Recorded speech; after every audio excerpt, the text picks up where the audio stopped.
नमस्कार, मैं हूं मुस्कान सिंह और आप देख रहे हैं ट्रेंडिंग न्यूज भारत। आत्मसात करने का ये कार्यक्रम है, ये केवल माल्यार्पण तक ही सीमित नहीं है। आज वंचित और उपेक्षित समाज के समक्ष जो चुनौतियां हैं, आपके अधिकार और आपके सम्मान पे जो मनुवादी ताकतें हैं, संविधान विरोधी जो शक्तियां हैं, वो कुठाराघात कर रही हैं आपके आत्मसम्मान पे, आपके रोटी पे, आरक्षण पे, संविधान पे। तो उन शक्तियों के विरुद्ध एकजुट होने का यह शुभ दिन है, यह संकल्प लेने का दिन है कि जो हमारे संविधान के शिल्पकार हैं, हमारे जो प्रेरणा दाता है, मुक्ति दाता है बाबा साहेब अम्बेडकर, उनकी शिक्षाओं को, उनके जीवन संघर्ष को और जो उनका हम सबों के लिए संदेश रहा समाज के लिए, उनको हम आत्मसात करें और घर घर जाकर उनकी शिक्षाओं का प्रचार और प्रसार करें और हम सब लोग एकजुट रहें सामाजिक रूप से। किसी प्रकार का हमारे बीच वैमनस्य नहीं रहे, किसी प्रकार की कोई घृणा नहीं रहे, क्योंकि बाबा साहब जो कहते थे कि आज बीजेपी और उनके कुछ लोग धर्म के आवरण में हम लोगों को बांटना चाहते हैं और जो धर्म के एक आवरण के नीचे वो अपना एजेंडा को लागू करना चाहते थे। बाबा साहब कहते थे कि जो हिंदू राष्ट्र की परिकल्पना है वो इस देश के लिए बहुत खतरनाक है, घातक है, क्योंकि उस हिंदू राष्ट्र की परिकल्पना के तहत ही वो दलितों का, पिछड़ों का, वंचितों का, उत्पीड़ितों का, शोषितों का हक और अधिकार छीनना चाहते हैं। बाबा साहब कहते थे कि आपका सबसे बड़ा मंदिर स्कूल है, आप अपने बच्चों को स्कूल में भेजिए, उनको पढ़ाइए, लिखाइए और आगे बढ़ाइए, यही उनकी शिक्षाएं हैं। तो ज़्यादा कुछ नहीं कहते हुए आज बाबा साहेब अम्बेडकर की 134वीं जयंती के इस पावन अवसर पर पुनः उनको नमन करते हुए हम ये संकल्प लें कि जो आगामी इस वर्ष चुनौती है, अकेला बिहार ऐसा राज्य है जहाँ चुनाव है, तो इस चुनाव में हम आपस में अपना किसी प्रकार का कोई वैर नहीं रखते हुए उनकी ही शिक्षाओं को आत्मसात करते हुए ये संविधान विरोधी, आरक्षण विरोधी ताकतों को सबक सिखाएं। और राघोपुर के लिए तो ये सौभाग्य की बात है, आप विधायक नहीं मुख्यमंत्री चुनते हैं, तो आप अपने लाडले नेता और पुत्र को भारी बहुमत से चुनाव जिताने का काम करें और हम सब लोग ये गौरवान्वित भी महसूस करें कि जो हमारे विधायक हैं वो इस क्षेत्र के मुख्यमंत्री हैं। तो आप सब लोगों का पुनः हार्दिक स्वागत और अभिनंदन करते हुए मैं अपनी बात को विराम देता हूं।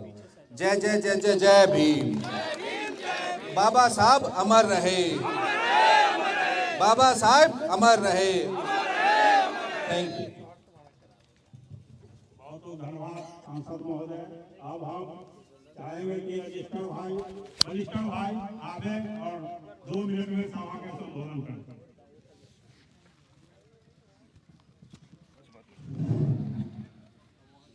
आदरणीय अध्यक्ष विजयलाल बाबू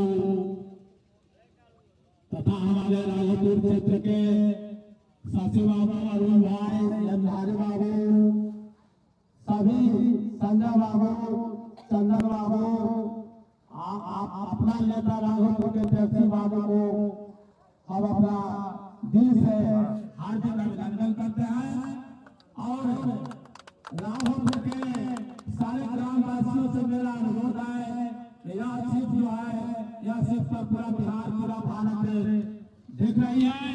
यह जैसे जाने का कैसा सीट है, यहाँ इनको पिताजी के और माताजी को और इनको भी कहते लोग जा रहा है। भाइयों, एक बात का मेरा निवेदन रहेगा, जब चुनाव जो है, यह चुनाव जो है बड़े ताला चुनाव है, इसमें हम लोग ध्यान देंगे। यह नेता से हम लोग पिछले नहीं, नेता हम लोगों से पिछले नहीं, ताकि राघोपुर का हमको बहुत सौभाग्य की बात है। यह लालू अपना सारे साथ में आए हुए हैं। विशेष क्या बोलो, ऐसे बात पर ध्यान देना है, अभी भारी बहुमत में जैसे बाबू को जिताना है और डॉक्टर साहब भीमराव अम्बेडकर के विषय में तो सभी आगे बोल ही रहे हैं और बोलेंगे। धन्यवाद। जय हिंद, जय भारत, जय लालू यादव। हम रंजन के नेता बिहार के भविष्य के मुख्यमंत्री हमारे क्षेत्र के विधायक युवापुर तेजस्वी यादव जी से आग्रह करते हैं कि सभा को संबोधित करें। सब लोग मेरे साथ नारा लगाइए। हम बोलेंगे बाबा साहब अम्बेडकर अमर रहे, तो आप लोग पीछे दोहराइएगा, अमर रहे, अमर रहे। बाबा साहब अम्बेडकर अमर रहे, बाबा साहब अम्बेडकर अमर रहे, बाबा साहब अम्बेडकर अमर रहे। आज रामपुर पंचायत में दलित टोला में अम्बेडकर जयंती समारोह में उपस्थित सभी हमारे राष्ट्रीय जनता दल के नेतागण, सभी हमारे पार्टी के कार्यकर्तागण, सभी पार्टी के पदाधिकारीगण और यहाँ रामपुर पंचायत से आए हुए सभी दलित समाज के हमारे बुजुर्ग अभिभावक, हमारी माताएं बहनें, हमारे नौजवान युवा साथी, सभी लोगों का आज के कार्यक्रम में आप लोगों का स्वागत करते हैं। आप सब लोगों का अभिनंदन करते हैं। आप लोग सब लोग जानते हैं कि बाबा साहब अम्बेडकर का क्या योगदान रहा इस देश के निर्माण को लेकर के। आज बाबा साहब अम्बेडकर को हर कोई जो है याद कर रहा है। और आज हम लोगों ने तय किया, पूरे राष्ट्रीय जनता दल ने तय किया कि बिहार के हर एक पंचायत में हम सब लोग बाबा साहब का जयंती मनाएं, उनका माल्यार्पण चित्र पे करने का काम करें। इसी सिलसिले में हम भी अपने विधानसभा क्षेत्र, अपने मालिकों के बीच यहाँ आकर के बाबा साहब का कार्यक्रम रखा गया है और हम लोग सब लोगों ने जो है माल्यार्पण किया। बाबा साहब अम्बेडकर जी ने देश के संविधान को लिखने का काम किया और देश का संविधान से ही देश चलता है। वही किताब है, वही पवित्र किताब है जिससे हमारा देश चला करता है। आज पूरा सम्मान और हम लोगों को संकल्प लेना चाहिए कि संविधान की रक्षा हम लोग जिंदगी भर रहते हुए करने का काम करें। संविधान है तो हम हैं, आप हैं, ये देश। संविधान खत्म हो जाएगा तो देश टुकड़े टुकड़े बढ़ जाएगा। इसलिए एक संविधान जो है वो पूरे देश को, हर जात को, हर धर्म को जोड़ने का काम करता है। इसलिए आज आप लोगों के बीच आकर के खुशी हुई और आप सब लोगों को बताते हैं कि जो बाबा साहब ने संविधान में आरक्षण दिया दलित भाइयों को, आदिवासी भाइयों को, आज वो आरक्षण जो है उसके बदौलत ही आज दलित समाज जो है मुख्यधारा में आने का काम हो रहा है। सामाजिक तौर पर कितना प्रताड़ना दलित समाज के लोगों ने झेलने का काम किया और बाबा साहब के काम को आगे बढ़ा करके जब लालू जी का सरकार बना तो उस समय भी जो है हम सब लोगों ने अति पिछड़ा समाज के हो। फिर मंडल कमीशन आया, मंडल कमीशन को लागू लालू जी ने करवाने का काम किया 90 के दौर में।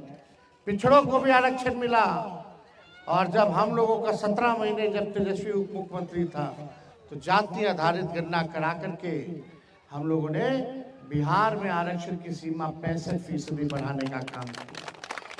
यानी 16% दलित भाई का, पिछड़ा भाई का, अति पिछड़ा भाई का, आदिवासी भाइयों का हम लोगों ने आरक्षण बढ़ाने का काम किया। आज बहुत लोगों को समझ में नहीं आता होगा आरक्षण।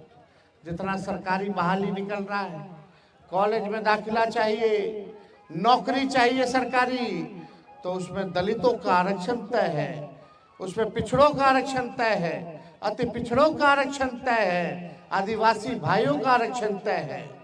आज आप लोगों को हम बताना चाहेंगे कि जो 16% हम लोगों ने आरक्षण बढ़ाया, आज लाखों के तादाद में तेजस्वी ने 5 लाख लोगों को नौकरी दिया पूरे बिहार में। 3.5 लाख नौकरी प्रक्रियाधीन हम लोग कराए, और जब बढ़ाए आरक्षण यानी दलित लोगों का हिस्सेदारी हमने बढ़ाने का काम किया, पिछड़े अति पिछड़ों का हिस्सेदारी बढ़ाने का काम किया। लेकिन भाजपा के आते ही, सरकार पलटते ही नीतीश जी धोखा दे करके हम लोगों को चले गए, भाजपा से हाथ मिला लिए। फिर अब भाजपा वाला आकर के आपके आरक्षण को फंसा देने का काम किया, कोर्ट कचहरी ले जाके। लेकिन आपकी लड़ाई को, उस आरक्षण की लड़ाई को हम लोग सदन में भी हम लोगों ने आवाज उठाया, सड़क पर भी उठा रहे हैं, और कोर्ट न्यायालय में भी हम लोग जो है लड़ाई लड़ रहे हैं ताकि आपको अधिकार मिले। सोचिए 16% यानी लाखों के तादाद में नौकरी में नुकसान हो रहा है।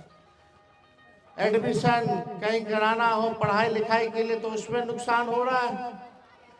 कहाँ कहाँ आप लोगों को नुकसान हो रहा है। 16% आप समझ लीजिए, लाखों के तादाद में आज वो आरक्षण रहेगा तो लाखों में दलित हो, पिछड़ा हो, अति पिछड़ा समाज का हो, उसको नौकरी में, सरकारी नौकरी में हिस्सेदारी मिलेगी, उसको पढ़ाई लिखाई में हिस्सेदारी मिलेगी। लेकिन ये भाजपा के लोग आरक्षण खोर लोग हैं, ये लोग आरक्षण चोर लोग हैं, आपके आरक्षण को चुराने का काम कर रहे हैं। हम लोगों की लड़ाई है। लालू जी ने जब मुख्यमंत्री बने थे तो दलित टोला, दलित बस्तियों में जाते थे, लड़कियों लोग के बाल कटवाते थे, नहलाते थे, अब बोलते थे पढ़ना लिखना सीखो।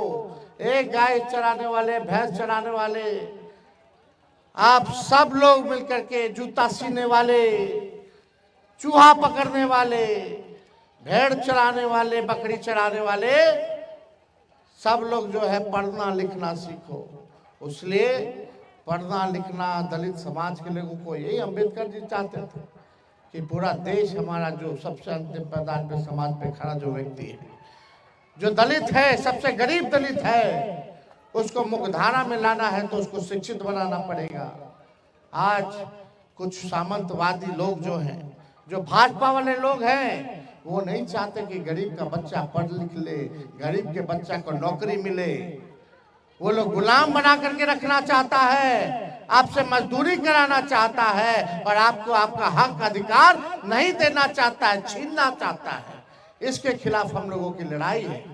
इसलिए जब तक पिछड़ा दलित भाई सब एकजुट नहीं होगा, तब तक जो है आप इस लड़ाई को नहीं जीत सकते। क्या हमारा दलित भाई समाज का लोग, लड़का पढ़ेगा कि नहीं पढ़ेगा? पढ़ाई होना चाहिए कि नहीं होना चाहिए? नौकरी मिलना चाहिए कि नहीं मिलना चाहिए? सामाजिक तौर पे सम्मान मिलना चाहिए कि नहीं मिलना चाहिए? राजनीति में भागीदारी मिलना चाहिए कि नहीं मिलना चाहिए? हम लोग सब लोग एक समान हैं। और लालू जी गरीबों के नेता हैं। पिछड़ा, दलित, अति पिछड़ा, आदिवासी, हम लोगों ने सर्वे कराया तो सबसे गरीब यही लोग हैं। ठेला चलाने वाला, नाला साफ करने वाला, रिक्शा चलाने वाला, दिहाड़ी मजदूर हो, सब लोग, ये लोग कौन लोग हैं? ये सब ज्यादातर मिलेंगे पिछड़ा समाज के मिलेंगे, दलित समाज के मिलेंगे, आदिवासी समाज के मिलेंगे, जो काम करने के लिए दूसरा राज्य में चला जाता है। कौन लोग हैं ये लोग? उन लोगों के लिए तुमने घर क्यों नहीं बनाया? उन लोगों के लिए तुमने जमीन क्यों नहीं दी जो भूमिहीन है? उन लोगों को आपने क्या दिया? इसीलिए ना हम लोग जाति जनगणना कराएं। काहे कराएं? हम लोगों ने तय किया, जब हम लोगों की सरकार 17 महीने थी, आरक्षण तो बढ़ाए, और हम लोगों ने तय किया कि कोई अगर गरीब परिवार में, पता चला कि 94 लाख ऐसा परिवार पूरे बिहार में है जो गरीबी रेखा से नीचे आते, यानी 6,000 रुपया से भी कम जो है उनको मिलता है। तो तेजस्वी हम लोगों ने कानून बनवाया कि भाई जो भूमिहीन है, जिसको कोई जमीन नहीं है, उसको 1 लाख रुपया का सहयोग हम लोग करेंगे, सरकार करेगी। जिसको पक्का मकान नहीं है, जमीन है, झोपड़पट्टी है उसको पक्का मकान बनाने के लिए 1,20,000 रुपया दिलवाएंगे, और जिसके घर में नौकरी नहीं है, कुछ नहीं है, उसको 2 लाख रुपया का सहयोग हमारी सरकार करेगी। इतने में हमारे चाचा जी पलट गए, भाजपा आ गई। अब भाजपा कहला चाहिए कि दलित पिछड़ा जो गरीब लोग हैं उसका मकान बने, उसका जमीन बने, जमीन मिले, उसको जो नौकरी नहीं 2 लाख रुपया मिले। आज भी वो कानून पड़ा रह गया, किसी गरीब को जमीन नहीं मिल रहा है, किसी गरीब का पक्का मकान नहीं बन रहा, किसी को 2 लाख रुपया नहीं मिल रहा है तो बताइए, ये हम लोग रहते हैं अब तक तो सबसे पहले पिछड़ा दलित लोगों को, आदिवासी भाइयों लोगों को ये हम लोग दिलवाने का काम करते हैं। हम आप सब लोगों से कहना चाहते हैं कि एक मौका आप लोग हमारी सरकार को दीजिएगा। जो जाति जनगणना हम लोगों ने कराया है और जो हम लोगों ने नियम बनाया है कि भूमिहीन को जमीन के लिए सहायता, पक्का मकान बनाने का सहायता, और जिसके घर में नौकरी रोजगार नहीं उसको 2 लाख रुपया दिलवाने का हम लोग काम करेंगे जब आप लोग सरकार राष्ट्रीय जनता दल और महागठबंधन का बनाने का काम कीजिएगा। और यही नहीं, माताएं बहनों के लिए जब हम लोगों की सरकार बनेगी तो हर महीना माताएं बहनों को 2,500 रुपया खाता में देंगे हर महीने। आज वृद्धा पेंशन, विधवा पेंशन कितना मिलता है? 400 रुपया मिलता है, वो भी नहीं मिलता है, वो भी नहीं मिलता है, समय पे नहीं मिलता है। हम लोगों की सरकार बनेगी तो 400 रुपया से बढ़ा करके 1,500 रुपया हम लोग विधवा पेंशन और वृद्धा पेंशन हम लोग करने का काम करेंगे। दिव्यांगों का पेंशन 400 से बढ़ा करके 1,500 रुपया हम लोग करने का काम करेंगे। गैस सिलेंडर अभी बढ़ गया कि नहीं? महंगा और हो गया। पेट्रोल डीजल महंगा हो गया। हम लोगों ने तय किया कि गैस सिलेंडर जो 1,200 रुपया में मिल रहा है उसको हमारी सरकार बनेगी तो 500 रुपया हम लोग करने का काम करेंगे। और यही नहीं, 200 यूनिट फ्री में बिजली, हर घर आप लोगों को 200 यूनिट फ्री में बिजली, यानी 1,500 का बिल अगर आएगा तो माफ हम लोग कर देंगे बिजली का। ये हम लोग करने जा रहे हैं। लाखों के तादाद में नौकरियां तो मिलेंगी, बहालियां होंगी, कोई पेपर लीक नहीं होगा, आपको आपका अधिकार मिलेगा, आपको सम्मान मिलेगा। इसलिए हम लोग गरीबों का पार्टी है, भाजपा वाला अमीरों का पार्टी है। गरीब किसान का कर्ज माफ नहीं होता है, लेकिन अमीर लोगों का, जो बड़े बड़े लोग हैं उन लोगों को कर्जा माफ कर दिया जाता है। इसलिए आज आप सब लोग, राघोपुर की जनता, आप लोगों ने हमेशा लालू जी को, हमारे पिता, हमारी माँ को और हमको लगातार आप लोगों ने आशीर्वाद देने का काम किया। लेकिन समझने की बात है कि 20 साल से हम लोग विपक्ष में हैं, सरकार में नहीं है। हम लोग सरकार में आए तो केवल 17 महीने के लिए आए, और भी हम लोग का सरकार मुख्यमंत्री नीतीश कुमार थे। सबसे बड़ा पार्टी हम लोगों का, मुख्यमंत्री उन लोगों का। जिस दिन आपका अपना मुख्यमंत्री होगा, आपका गरीब का सरकार होगा, तब जाकर के गरीबों का कल्याण होगा, आप सब लोगों का विकास होगा, संपन्न होगा। इसलिए एकजुट होकर के सभी भाइयों से अपील करेंगे कि मिलजुल करके एकदम रहना है, किसी गरीब को सताना नहीं है। सब यही हम लोगों के मालिक हैं, यही हमारी ताकत है। इसलिए हम अपने समाज के लोगों में से कहना चाहते हैं, सभी पार्टी के नेता, हमारे पदाधिकारियों से भी कहना चाहते हैं कि दलितों को सीने से लगाने का काम कीजिए, गरीबों को सीने से लगाने का काम कीजिए, उनको मान सम्मान दीजिए। और उनको मान सम्मान जिस दिन मिलेगा, कोई माई का लाल नहीं है जो आपकी सरकार आने से कोई रोक दे। सबको जोड़ करके चलिए, एक रहिए, गरीबों का रक्षा कीजिए। अगर किसी के साथ अन्याय हो रहा है तो उसके लिए आप खड़े रहिए कि हमारा गरीब पे जुल्म मत ढाओ, नहीं तो सामंती और हम लोगों में क्या फर्क रह गया। जो आपके बाप दादा, पिछड़ों के बाप दादों ने जो झेला, काम झेला लोगों ने, आज दलित समाज का कोई व्यक्ति अगर मंदिर चला जाए तो बोलता है कि मंदिर में मत घुसो, प्रवेश मत करो। जरूरी है कि हम लोगों को अपनी मानसिकता को बदलने का, हम सब लोग इंसान हैं। आपका भी दो हाथ है, हमारा भी दो हाथ है, आपका भी दो पैर है, हमारा भी दो पैर है, एगो सिर है, दूगो आंख है, एगो नाक है, दूगो कान है, सबका है कि नहीं है? इंसान है ना भाई। जब तक इंसान नहीं बनेगा, इंसानियत को नहीं मानिएगा, मान सम्मान नहीं दीजिएगा, नहीं तो आपके ऊपर वाला आप पे झुंडाएगा, आपके ऊपर वाला आप पे झुंडाएगा। क्या हमारा आने वाला पीढ़ी सीखेगा? इसलिए बेहतर जिंदगी बनाना है, विकास चाहिए, सम्मान चाहिए, तो मिलजुल करके सब लोगों को साथ रहने की जरूरत है। तो इसलिए आप सब लोगों को हम फिर से बाबा साहब को आज के दिन आज ही के दिन हम लोग याद नहीं करते हैं। हम लोग जब तक जीते रहेंगे तब तक बाबा साहब को मान सम्मान और याद करते रहेंगे और संविधान की रक्षा करते रहेंगे। इन्हीं चंद शब्दों के साथ आप सब लोगों का स्वागत करके अपनी बात को विराम देते हैं। जय हिंद, जय बिहार, जय राष्ट्रीय जनता दल, जय भीम। बहुत बहुत धन्यवाद।